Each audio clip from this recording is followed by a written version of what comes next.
qui est publié sur Internet des soi-disant effets de ces dites drogues acoustiques, mise en scène ou pas. On va le voir tout de suite avec vous. Isabelle Delmas a signalé que les musiques qu'on entendait tout de suite n'étaient pas celles qu'entendait la personne qui avait un comportement un petit peu bizarre.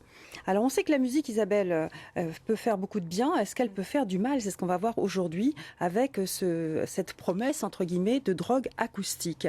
Est-ce que les effets promis, supposés, sont réels ou pas? En tout cas, certainement pas à la hauteur de ce qui est dit et des noms qu'on leur a donnés. Alors j'ai noté ecstasy, projection astrale, marijuana, morphine, orgasme, masochisme, joie rapide. Enfin tout ça, ça fait un peu sourire. Il faut quand même comprendre qu'ils se basent pour vendre leurs produits sur les sons binauraux qui ont été découverts par Monsieur Dove en 1839, qui était un professeur, un médecin, chercheur. Battements binauraux. Alors ces battements binauraux, en fait, il a découvert que lorsqu'on écoute un son d'une certaine hauteur en hertz dans une oreille et dans le même son avec une autre hauteur en hertz, notre cerveau va compenser entre ces deux écoutes. C'est-à-dire le cerveau droit et le cerveau gauche va compenser. Si les sons qu'on entend en hertz n'excèdent pas de différence entre les deux, c'est-à-dire si j'ai 300 d'un côté, à une fréquence de 300. Et de l'autre côté, j'ai une fréquence de 310. Mon cerveau va se mettre en état d'onde cérébrale de 10 Hertz. Et 10 Hertz, eh bien, c'est une onde de relaxation. Bon. Parce que le cerveau fonctionne avec des ondes. D'ailleurs, vous qui êtes psychanalyste, vous utilisez les ondes alpha, bêta, theta. Tout à fait. Par exemple, quand on va induire quelqu'un en état hypnotique, on va le mettre en zone θ, c'est-à-dire dans des ondes extrêmement basses, dont la fréquence est extrêmement basse. C'est le cerveau tout seul qui produit cet état-là. Donc il le produit de toute façon, le cerveau. La difficulté est que quelles sont les différences en hertz qui sont proposées. Et certains ont essayé, moi je n'ai pas voulu essayer, mais certains que nous connaissons ont essayé et ont eu effectivement des effets très désagréables. Oui. Est-ce que c'est dangereux entre le désagréable je pense que il y a plusieurs incidences. La première est que ça peut induire de l'insomnie.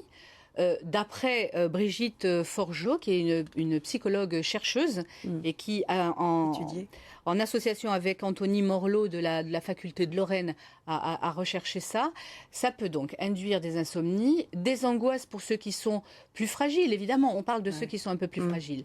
Et puis d'autre part, ça permet aux jeunes finalement de se familiariser avec le mot drogue. C'est-à-dire je vais chercher une drogue acoustique en pensant que je vais rentrer en transe comme si je prenais de la cocaïne. Et puis au fur et à mesure que je vais me dire en accoutumance, mais il n'y en a pas, je peux plus facilement aller chercher la vraie drogue. Il y a comme une accoutumance de l'idée d'aller chercher de la drogue pour aller mieux. C'est dans ce sens que c'est dangereux. Et puis il y a aussi quelque chose, un phénomène dont je veux vraiment parler, parce que j'ai été regardée moi aussi sur les sites. Forcément. Eh bien, on propose à ceux qui consomment de devenir dealers, entre guillemets. Qui consomment des drogues auditives. Qui consomment des drogues auditives, en parrainant de nouveaux abonnés et en y trouvant un certain gain, une réduction ou des choses comme ça. Donc en fait, on dit aux jeunes qui vont aller faire ça, devenez dealer en quelque sorte. C'est quelque chose qui me gêne. Ah bah vraiment. Par principe. Donc je crois que ça peut être dangereux, ça peut donner des migraines. Et des mauvaises idées. Et comme, aussi, et comme l'a dit Laura, si c'est très désagréable à l'oreille, eh bien, on ne fait pas n'importe quoi avec notre cerveau. Non. On ne fait pas n'importe quoi avec nos ondes cérébrales.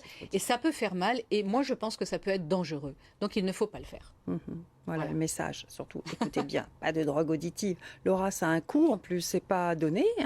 Ça a un coût qui peut varier. Alors, on trouve des doses qui vont être entre les 1 et 3 dollars et certaines qui montent même jusqu'à 200 dollars. Qui sont, je crois que c'est la main de Dieu, c'est là en l'occurrence qu'elle s'appelle, donc c'est assez étonnant quand même à voir. En plus, on emploie le mot dose. Je vais prendre une dose. Une dose. Enfin, c'est... Un gros coup de business, hein, Mais oui, apparemment. Mais c'est un marketing agressif. Oui, hein, c'est... tout à fait. On va terminer sur une note positive.